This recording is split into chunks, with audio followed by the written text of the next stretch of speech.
Hello and welcome to the Children's Tradition Conference.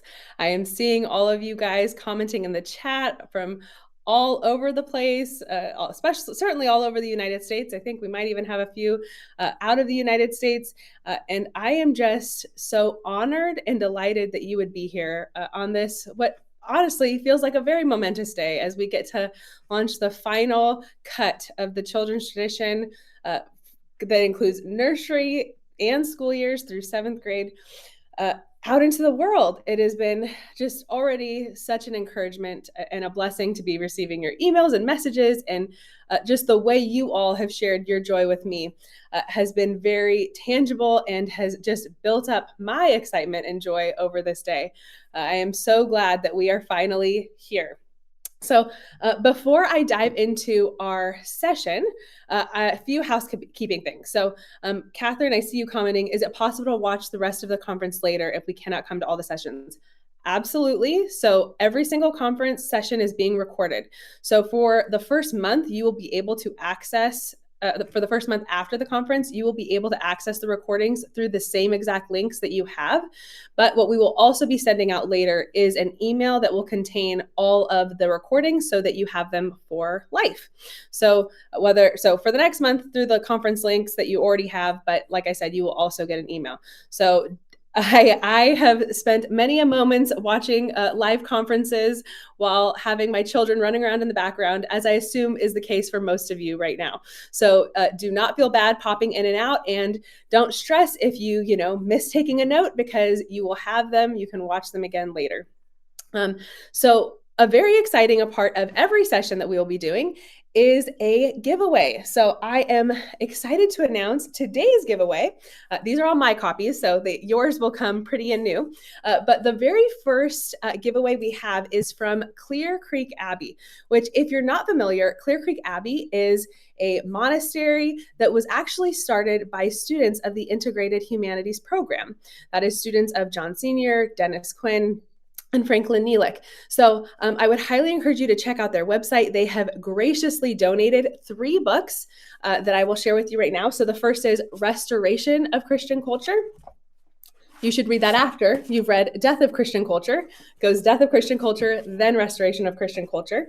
And then also my personal favorite to recommend to anyone who is coming into learning about poetic knowledge and John Sr. for the first time, and that is John Sr. and the Restoration of Realism by Father Bethel. Father Bethel is one of the monks at, if I'm not mistaken, he is at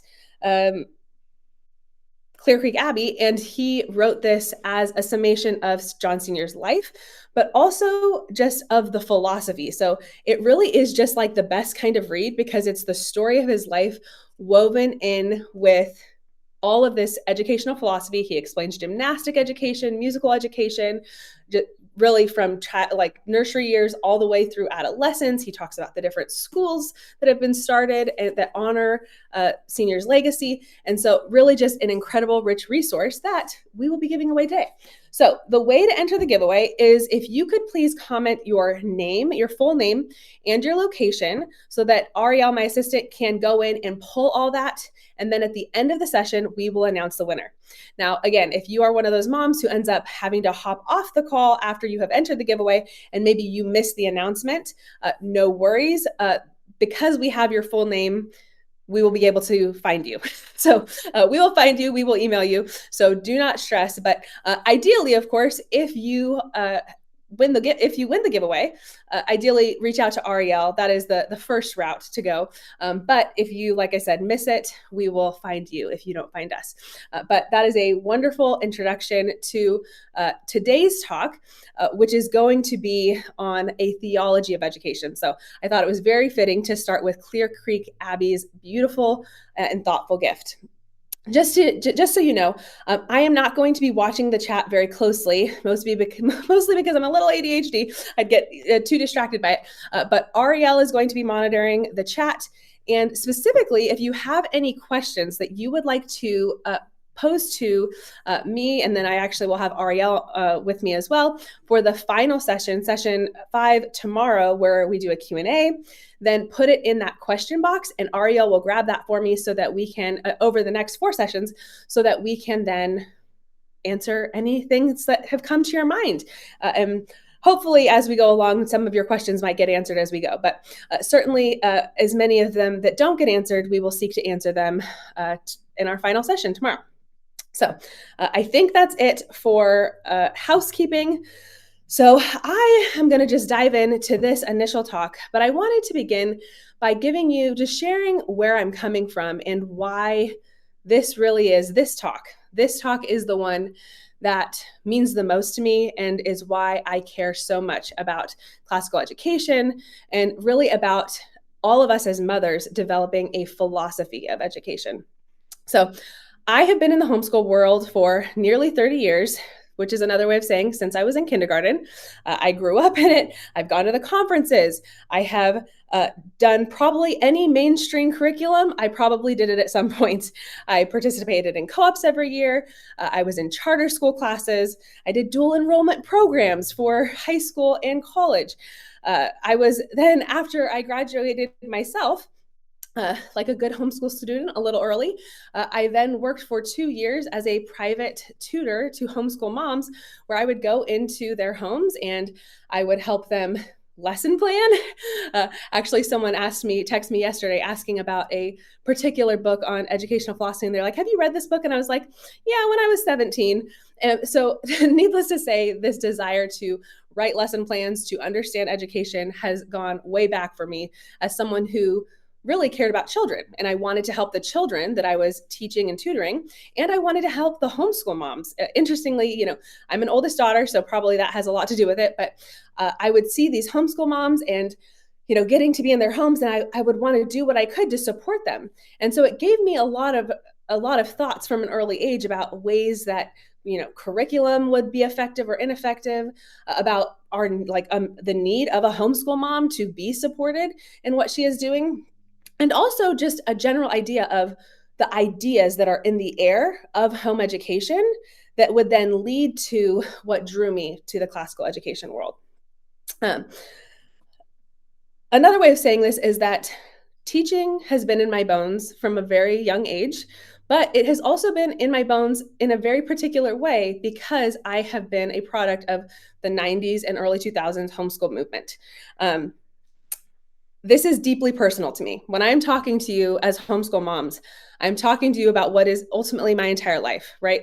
The majority of my friends are homeschool moms. The majority of the children I am around are homeschool children.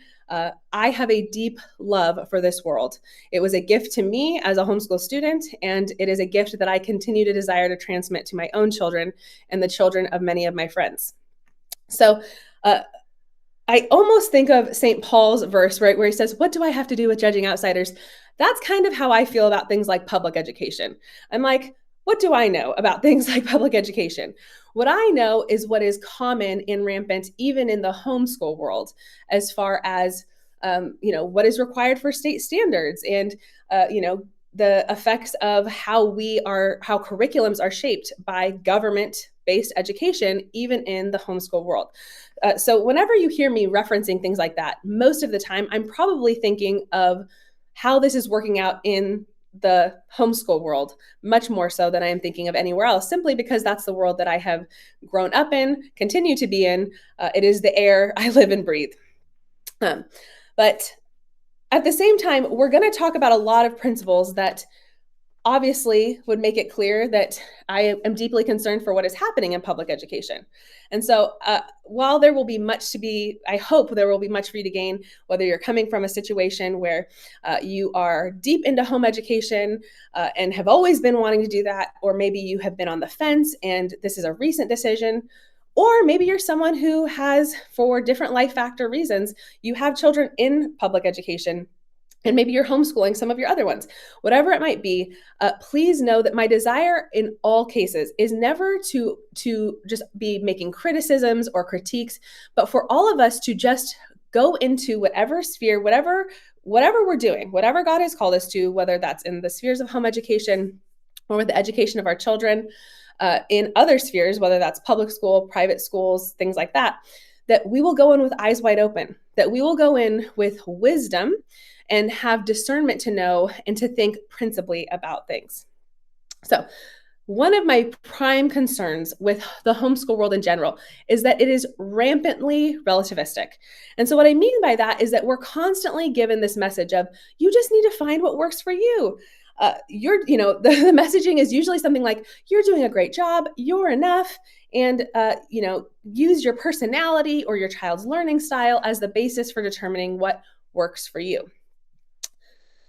This is difficult for me as a second generation homeschooler because one thing you know from growing up homeschooling is that homeschooling in and of itself is not some magic pill, right? It's not like, oh, we homeschool and therefore everything's going to turn out great. And so it has been from the moment I had my own children, it was deeply on my heart to figure out, well, how do I evaluate? Because something like personality or learning styles just seems really shallow as a means to evaluate an education I'm going to give my children. And then I won't actually know if it worked until they're graduated, right? Like you will find out the fruit of your labors and beyond the fruit of your labors. Don't hear me say that who your child becomes in college is only a fruit of your labors, but there's, of course, you have great, tremendous influence on your children. So often people do not find out the fruit of the methods they chose and the ideas that were sown in their family. They don't reap that fruit until later when their kids are fully grown. So that is something, even my husband and I did youth ministry for 10 years. So again, as someone who had tiny children, as we were investing into the lives of junior high and high school students, I have always lived with this burden on my heart of, well, what are we aiming at? Where are we going? And how do I evaluate where I'm at when my child is 2 years old, when my child is 5 years old? Right now, I have my husband and I have 5 children going on 6. I'm 36 weeks pregnant right now, so we will have a baby girl joining us very, very soon. But motherhood is a momentous task, right? It takes all of us. It takes all of our time, right? It is all consuming. Even if you have other work you do, it doesn't change the fact that your heart and your mind are consumed with thoughts of your children. And so I know this is the case for me, and I'm sure it's the case for all of you. Which leads me to why is this the most common messaging in the homeschool world? What is it about this idea of finding what works for you and using things that are fairly subjective like personality or learning styles as the basis for our educational approaches? Why is that appealing? And that is where I want to begin with a conversation and a discussion of Carl Trueman's book, The Rise and Triumph of the Modern Self. If you have talked to me any time in the past 5 years, you've probably heard me mention this book. But that is because what he expresses in this book is so essential to understanding where we are at as people in the modern world, to understand even our own minds and why we think the way we think, that it just becomes essential, I think, to start with that understanding of why do we as people think the way we think? What does this mean for then how we are going to approach educational philosophy and go from there? So in this book, he gives 3 different views of identity that man has had over the past 2,000 years. So the first one that was ancient man was political man, right? If you read the from the Greeks or the Romans, it will become clear to you very early on that their primary identity was their role in the state, right? To be a politician, to be a warrior, to be a pater of their household, right? The father rule of their household. That was how ancients thought. Their duties were shaped in relation to the city state. Then you had in the medieval period, especially as Christianity takes over so much of the world, then medieval man truly thought of himself as religious man. So their duties were shaped largely in view of their idea of their relationship to God. This was the dominating way people thought, right? So no longer were their loyalties first and foremost to the state. Their loyalties were first and foremost to God above in the church. Which leads us then to today. How do we think of ourselves? Well, the term Carl Trueman uses that I think is such an essential phrase to grab onto because it explains so much is that the modern person is an expressive individual. We view everything through the lens of a choice, right? So if you grew up in the Middle Ages in a certain town, you would be a certain faith, right? Oh, you're Catholic because you're in this town, right? As we get into like Reformation, right? Oh, well, in this country, everybody is going to be Protestant, and in this country, everybody's going to be Catholic, and right, like up into through the Reformation, people were. It was John Calvin, right? Lived in Geneva. He's trying to set up a city that is a Protestant city, right? This was how people thought up until the past few hundred years. Whereas that moved from this inherited identity of, oh, well, my people are this, therefore I am this, to now everybody thinks of their faith as a personal expression. Not just their faith, then this, of course, then bleeds into their how we approach education, right? Oh, well, this is just about my personality and how things work for me. And then my educational approach is going to flow out of that basis. The trouble is that, again, as I was saying earlier, this is actually putting an impossible burden on mothers to invent an education for their children out of a mixed bag of subjective qualities versus timeless principles and objective truths that can guide you to think in ways that are actually a solid foundation and not subjective and going to look widely different from other families.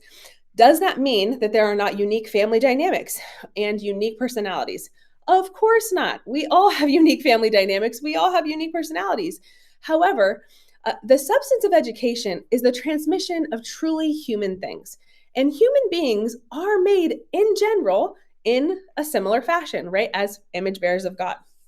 So, we can laugh, right, at the desire to grasp at labels like, I'm an eclectic Charlotte Mason traditional homeschooler who uses some classical curricula and has dabbled in Waldorf, but we're a STEM family, so we prioritize hands-on experience. Like you could like create this label that is so fat and huge, and I'm actually not as interested in labels beyond the fact that they help us clarify what we might mean about something.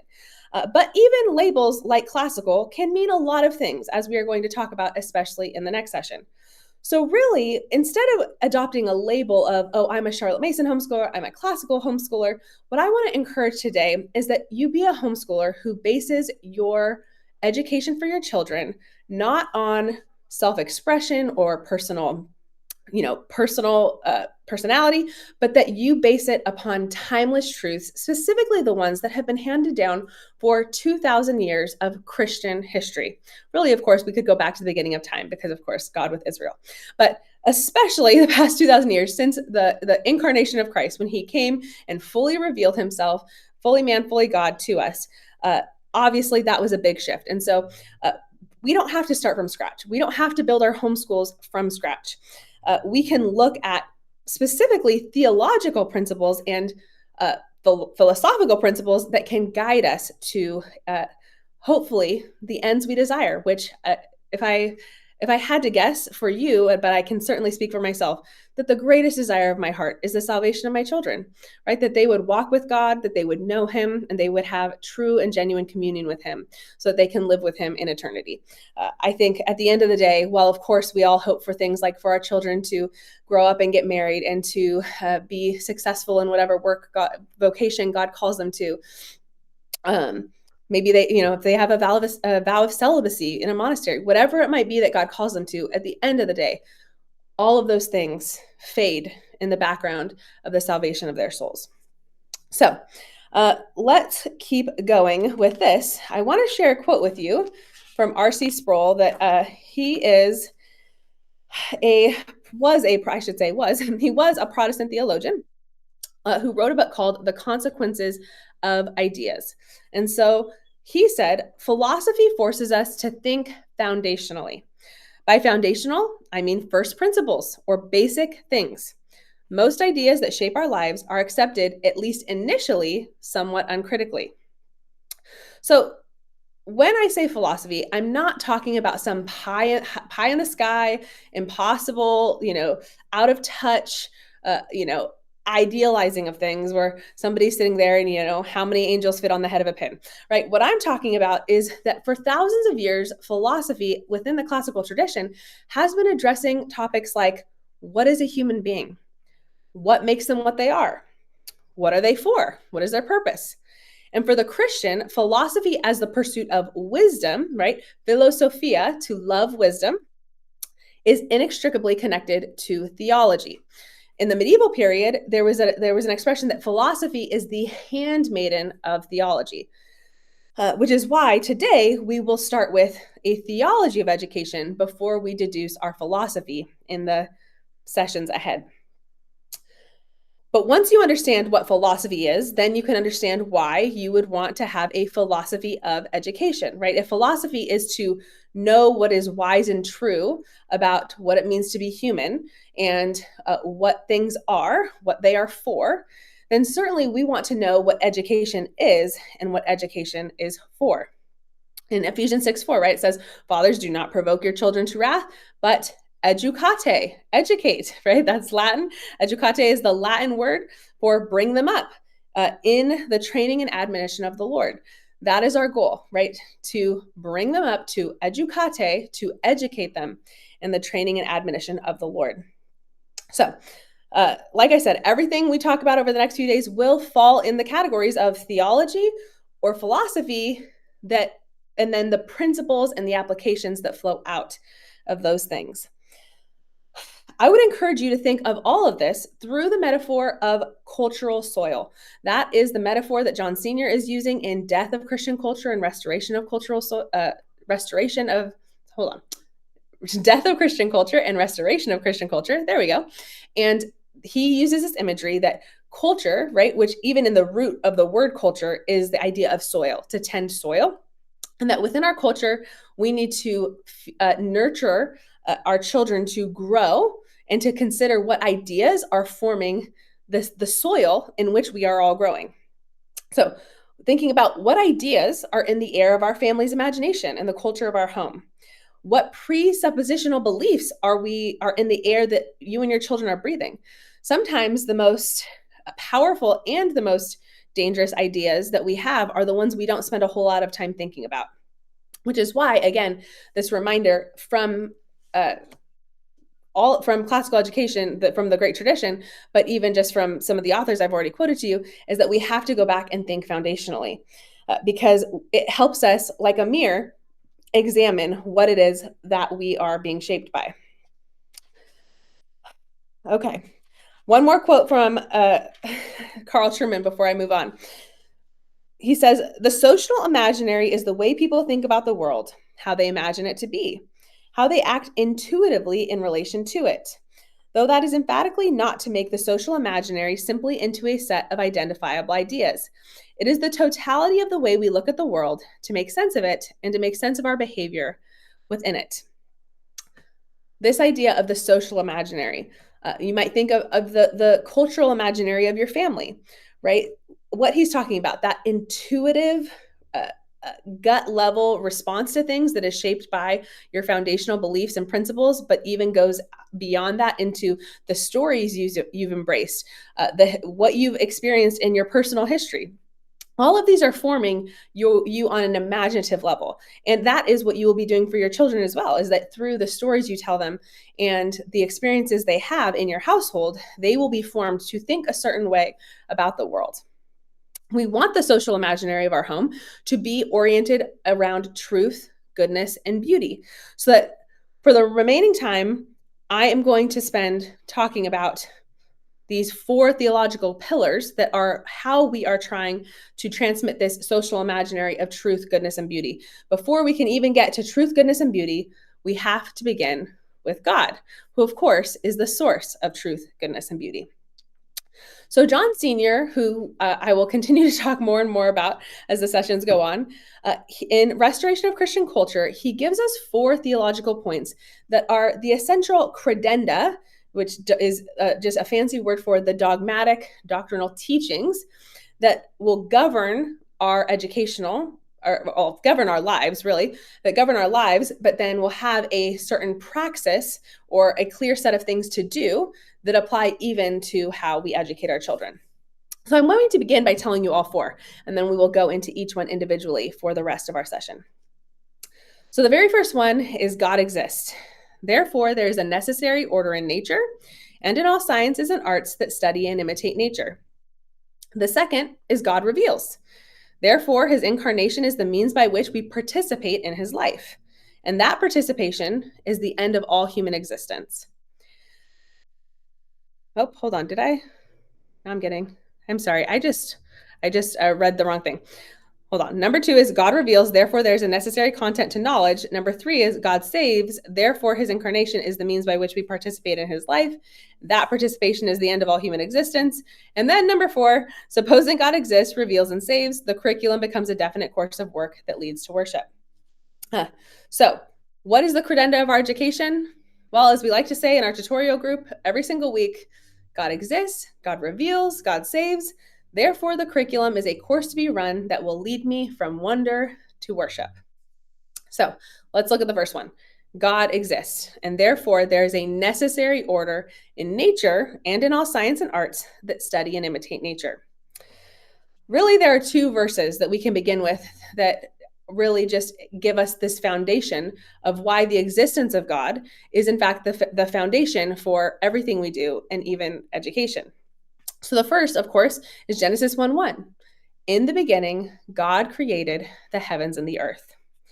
Saint Basil, who was an Eastern church father born in 330 AD, and he served as the bishop of Caesarea in Cappadocia from 370 until his death in 379, did a series of sermons on the first 3 chapters of Genesis. He did 9 sermons on the first 3 chapters of Genesis, where he was describing different theories of creation and how the world came into existence. He talks about how the Greek philosophers had many theories, and it would seem as though as soon as one came along with an interesting idea, another one would come along and prove why that last guy was wrong. But hey, now this theory, this philosophical approach to creation, this is the true one. This is what's real. And what he ultimately describes for us, and this is what he says. He says, "It is because they knew not how to say, 'In the beginning, God created the heaven and the earth.' Deceived by their inherent atheism, it appeared to them that nothing governed or ruled the universe, and that all was given up to chance." Now, of course, he's writing this 1700 years ago, reflecting upon hundreds of years of history that came before him. And when I read that section of his first homily, in case you're interested, the book's called the Hexameron. But when I read that for the first time, I just thought, isn't that just like today, right? Aren't we still living in a culture that thinks that the world is not governed or ruled by anything, and that everything is just given up to chance, right? This is the air we breathe, the air of philosophical naturalism. With that idea, this idea that God created the world, which is foundational to all Christian theology, is that God said to Moses, "I am who I am." He is the eternally existent and uncreated God. This is what sets him apart from all other gods. There is no one like our God upon the earth. St. Basil continues, "Of what use then are geometry, the calculation of arithmetic, the study of solids, and far-famed astronomy, this laborious vanity, if those who pursue them imagine that this visible world is co-eternal with the creator of all things, with God himself? They have become vain in their imaginations, and their foolish hearts are darkened. Professing themselves to be wise, they became fools." Right? His idea, the point he's getting at here is that if we do not understand what is unique about our God, that he is the uncreated God who is fully distinct from his creation, and that we do not live in a world of a material world that has just been going on forever and ever and ever and is on the same level as him, right? He is the I am. He is existence himself, which is foundational to all philosophy, because philosophy begins by asking what is the causes of things, like where do things come from? And for things to have existed at all, there had to have been a God who existed first. Something, I should say, there had to have been an unmoved mover, was the word they used early on. But ultimately, as Christians, we know there had to have been a God who was not created and who in himself is the foundation for all existence. I want us to remember, as we think about education, like St. Basil articulates, what good is it to study science or anything else? Like he mentions, astronomy, the calculation of arithmetic. To this, we could add language studies, literature, history. What good are these studies if cut off and pursued separately from the knowledge of God? We believe that God created the world, that he is governing it, and that he, as the uncreated God, is the source of all existence. I bring this up because the majority of curriculums on the market today are assuming the exact opposite, or they have surrendered enough truth to participate in a government-approved educational system that requires all material to work within a framework that assumes philosophical naturalism, which is just another fancy way of saying, which assumes that we can understand the world from a purely naturalistic perspective without any mention of God or the multi-layered reality, the multi-natured, what am I trying to say? The fact that reality is multi-layered, right? As it's not just physical, it's physical and spiritual, as we will get to in just a moment. But does this mean, I want to be clear, I am not someone who is saying, oh, there's no way to make it work if you are a part of a charter school, for example.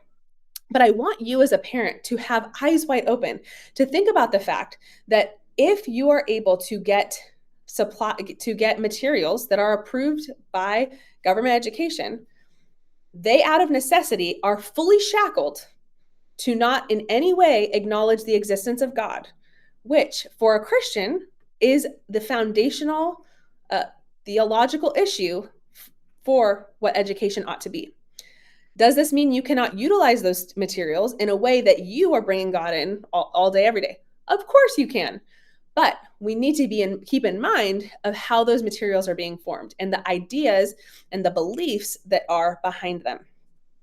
Right? Philosophical naturalism is the belief that the world can be known and understood from a purely naturalistic as opposed to supernatural perspective. So this is prevalent in science, but it is also prevalent. Pregnancy. Making me burp. So it's prevalent in science, but it's also prevalent in education as well. The great temptation of the sacred secular divide in modernity is to not even put down Christianity or put God down, though that certainly happens plenty, but it's simply to ignore that he exists at all, right? To count him as irrelevant.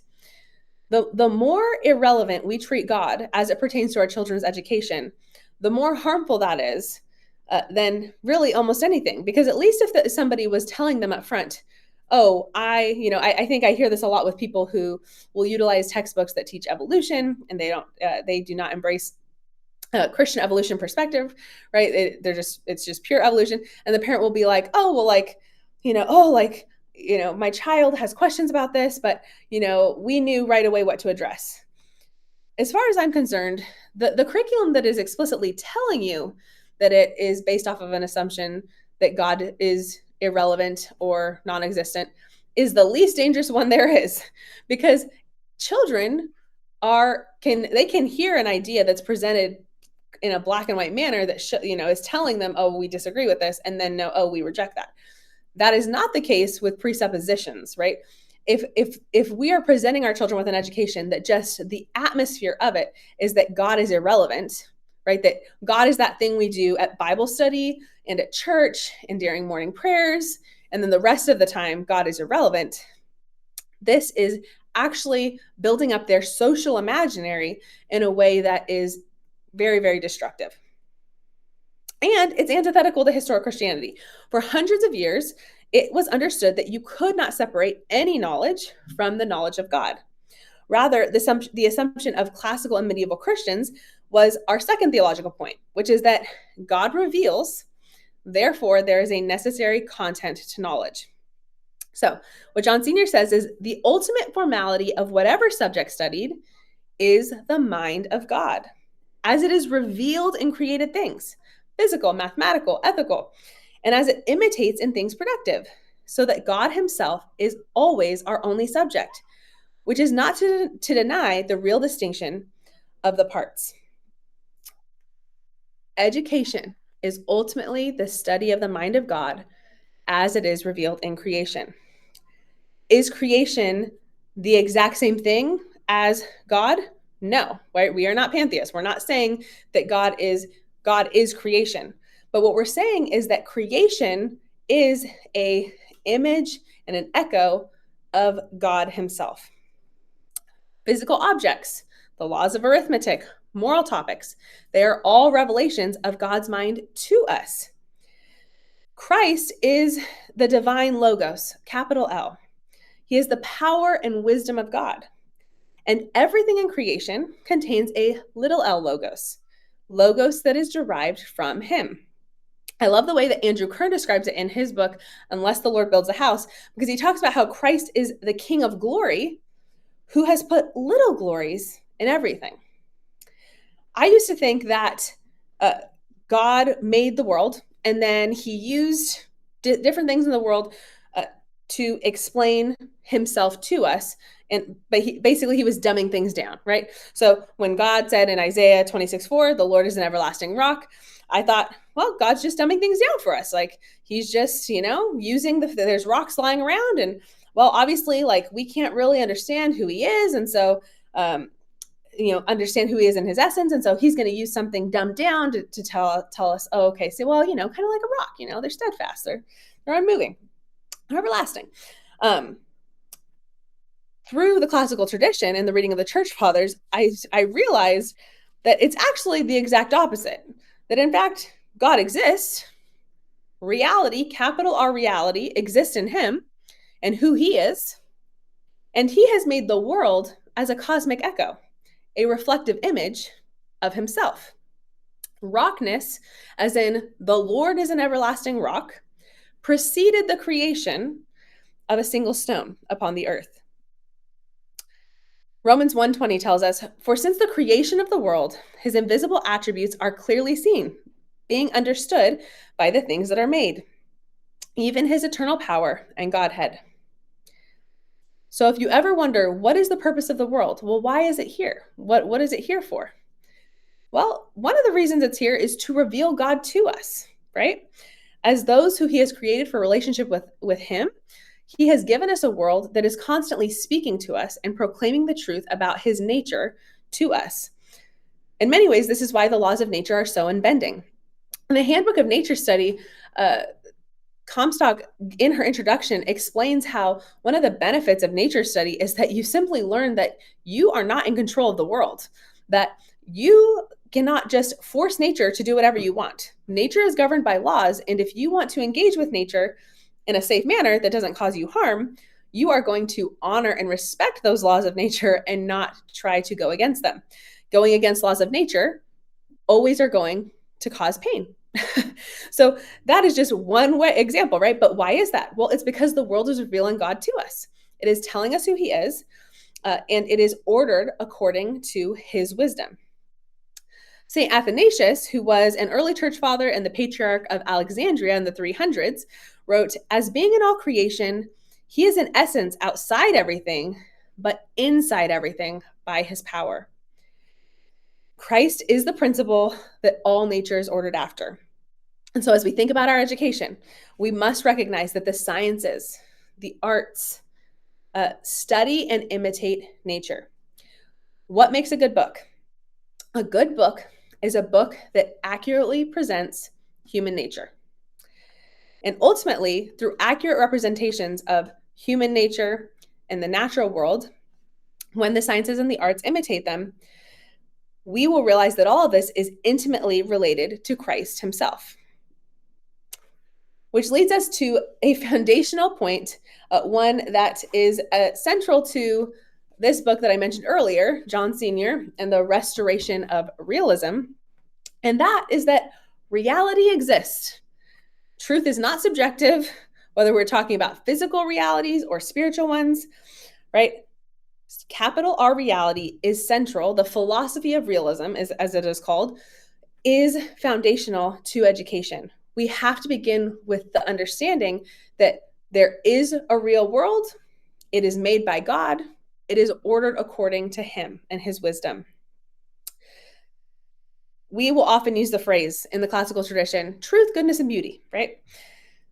Truth, goodness, and beauty is a placeholder phrase that is a summary of what is transcendent, right? They are called the transcendentals.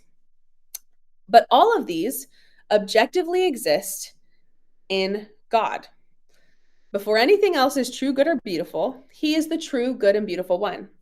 And what you see is over the past centuries, there has been an attack on all three. But the easiest ones to knock down were goodness and beauty, right? The idea that beauty is subjective is completely uncontroversial in modernity. If you come in and say, no, beauty is subjective, like there are things that are beautiful, right? In the classical tradition, harmony was a synonym for beauty. And to say, no, there's beautiful art and there's ugly art. And it is actually not about the intention of the artist or the artist's self-expression, but is about objectively what is presented to the eye and if it is in fact harmonious and beautiful. That to the modern person is heresy to suggest that there could be a transcendent objective standard for even something like beauty. And yet in the classical tradition, like I said, all of these things are fully objective. That does not mean that they are always easy. I'm not meaning that because truth is objective, it's always easy to know the truth on every single thing. But what I'm saying is God knows what the truth is at all times. And of course, when we are talking about transcendence and the revelation of God, right, that he is revealing himself to us in the world, his mind is, we are reflecting, nature reflects his mind. Ultimately, the pinnacle of that revelation was in the incarnation, when Christ took on flesh, and the ultimate echo of creation is mankind, who are made in Christ's divine image, which is our third point, that the third foundation of Christian education is that God saves. Therefore, his incarnation is the means by which we participate in his life. And that participation is the end of all human existence. In philosophy, when it says something is the end, what it means is it's the goal. Why are human beings here? To participate in the life of God, to know God, and to experience his divine grace. St. Basil, going back to the sermons I referenced earlier, instructs us that behind the 10 powerful words, in the beginning, God created the heavens and the earth, it is revealing to us not only that God made the invisible intellectual spiritual world, the heavens, but that he also made the visible world and the world of the senses, the earth. From the beginning of creation, spiritual and physical reality have been fundamentally mixed. So like pouring two liquids together into a cup, right? Once you have poured them together, they cannot be unmixed, right? They're fully integrated. And similarly, that is the nature of reality, that spiritual and physical reality has been fully integrated and bound up in each other from the beginning of time. But of course, this reality that was spoken of at creation is magnified in the incarnation when God, who is spirit, sent his son to become a man, to take on a human flesh. This idea was so inconceivable to the classical man that the church fathers had to spend hundreds of years fighting the heresy again and again and again of Gnosticism that was constantly trying to diminish the fact that Christ took on a real body, 100% man. Yes, 100% God, but 100% man. I love this quote from St. Athanasius in his infamous book on the Incarnation. If you're ever wondering where to start in the Church Fathers, that is a great place to start. Most copies actually include a fun introduction by C.S. Lewis as well. So I would highly recommend it. But what he says about the Incarnation is this: we were the purpose of his embodiment, and for our salvation, he so loved human beings as to come be and appear in a human body. Why did the incarnation happen? Because God loves us and because he loves our children. And he wanted us not merely to have doctrinal affirmations of what it means to be a Christian, but again, to participate in his life. That is the end of our existence, to participate in the life of God. John Senior says in Restoration of Christian Culture, Christ became a man, dwelt among us, and gave us through his sacrifice the means of participating in his own life, which we call eternal life, as he is in himself the final, never-ending end of our existence. I love that. The final, never-ending end of our existence. When will Christ stop being the end of our existence? Never. When will Christ stop being the end of our education? Never. So again, the incarnation is this potent reminder to us that our faith is not merely doctrines to intellectually affirm, but participation in the life of God. This is largely why in the children's tradition, one of the first things I ask you and encourage you to do is to put pillars in your homeschool that are the foundation of everything you do, that are your prayer life, and your reading of scripture and your singing of Christian music, right? Whether that's the Psalms, the music, maybe it's Benedictine chants, the hymns and the chants that are happening in your services. These are to be the first and primary substance of our spiritual life, upon which all of the rest of our day is ordered. What we do in the children's tradition is not merely think of education as academic, but as a life of worship. We're reminded in Romans 5:17 that if by one man's offense, that one man, of course, being Adam, death reigned through the one, much more those who receive the abundance of grace and the gift of righteousness will reign in life through one Jesus Christ. Our homes are all, as Christian families who are seeking to serve God with all of our heart, mind, soul, and strength, we want our homes to reflect the life of Christ, to reflect the power of that life on everything we do. Why do we order our homes and have routines that, like eating together and praying together and reading our Bibles together, looking at beautiful art together, reading wonderful stories together, going out in nature together? Why do we do any of this? Because this is where the life of Christ is. The antithesis of that, never getting outside, not spending time in a relationship as families, isolation, a lack of spiritual richness in an atmosphere, that is the death, not only of Christian culture, but of a family. And so, as scripture talks about, right, every day we are given the invitation, choose this day whom you will serve. Are we going to bring up our children in an environment that is centered around the incarnation, that Christ gave his body so that we could participate in his life even while we are breaking normal bread? Right? As we sit with our children and enjoy some cookies and read them a few poems, that why can we do this? Why do we get to enjoy poetry? Why do we get to enjoy chocolate chip cookies? Well, because Christ redeemed chocolate cookies, and Christ redeemed poetry, and Christ redeemed every human body that is sitting at this table because of the incarnation. We were all sold under death, and apart from the grace and mercy of God, would have been left to that death.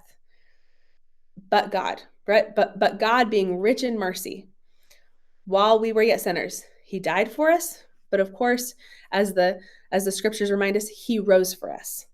And this is the basis for everything we do, that there is no part of creation that is not touched. Just like, as Paul talks about, creation is groaning in anticipation for the return of Christ. We in our homes are modeling both the rejoicing that we have received the life of Christ today, and yet we are a part of a creation that is groaning in anticipation of his return, which means that we don't only order our days according to feasting, but there's also fasting, right? There are seasons of celebration and there are seasons of self-denial. And the place that our children get to work out their salvation with fear and trembling, the place that we get to work out our salvation with fear and trembling, is in the context of the family home. As the source of our life, Christ is the never-ending end of our existence, right? To use John Sr.'s phrase. He is our Alpha and our Omega, the beginning and the end. He is the Alpha and the Omega, the beginning and the end of our education, of our homeschool. Our time on this earth is a pilgrimage towards deeper communion and participation in the life of God. And what an incredible gift that as parents, we get to bring our children with us on that journey, right? As co-pilgrims together and walk that path. Remember Ephesians 6:4 that I talked about earlier on, right? That we are to educate our children, to educate them in the nurture and admonition of the Lord. Participating in the life of God is the fullness of what we are leading them to. We want to raise our children in a home culture where Christ is known and experienced when we gather to pray, eat, work, study, enjoy nature. Every aspect of our human life can be redemptively drawn into the life of Christ, and the education of our children is the means by which we take them by the hand and welcome them into that life. Which leads us to the final point that Senior exhorts us. Supposing that God exists, reveals, and saves, the curriculum becomes a definite course that leads us to worship. So we've had these 4 theological points, right? That this is who God is. He has revealed himself to us. We are Christians who fully believe in the incarnation. And from there, we are left with a definite course of work that leads to worship. Senior says, you have not got only an order and a content, but a praxis, a set of things to do, not just to think, an agenda, which is no longer a matter of temperament or choice or lifestyle, but a definite course of things which must be done, in which learning and all other kinds of activity become prayer. So we are not going to get to our praxis just yet. The substance of that praxis, those things that we are going to do, will be the particular substance of sessions 3 and 4. But before we get there, after this talk, we are going to talk about, in the next session, about who God is and what it means to be a human being and how that development as a person shapes our educational path. So that session will be in 2 hours at 4 o'clock. In the meantime, I am just waiting right now to hear from Ariel who our winner is for our first giveaway. While she does that, I'm going to go ahead and pull up in the chat because why not? And we can see what everyone is saying.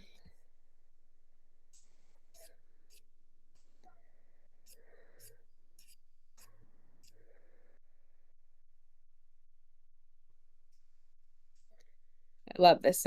Sarah Martin said, the substance of education is the transmission of truly human things. Yes, and amen, right? That is, that is one of my favorite things we're going to get into in the third session when we talk about what is education. Well, one of the things education is humanizing, right? And what does it mean to humanize? Well, to transmit humanity from one generation to the next. Okay. We have our winner. So I am excited to announce that our first winner of, like I said earlier, the 3 books from Clear Creek Abbey is Anne Brown. So Anne Brown, if you are on this live, then email Ariel and you will get to receive that giveaway. I thank you all for attending live. It has been wonderful having you. And we will have our next session at 4 p.m. Pacific, which is 2 hours from now, whatever time it is in the world where you're at.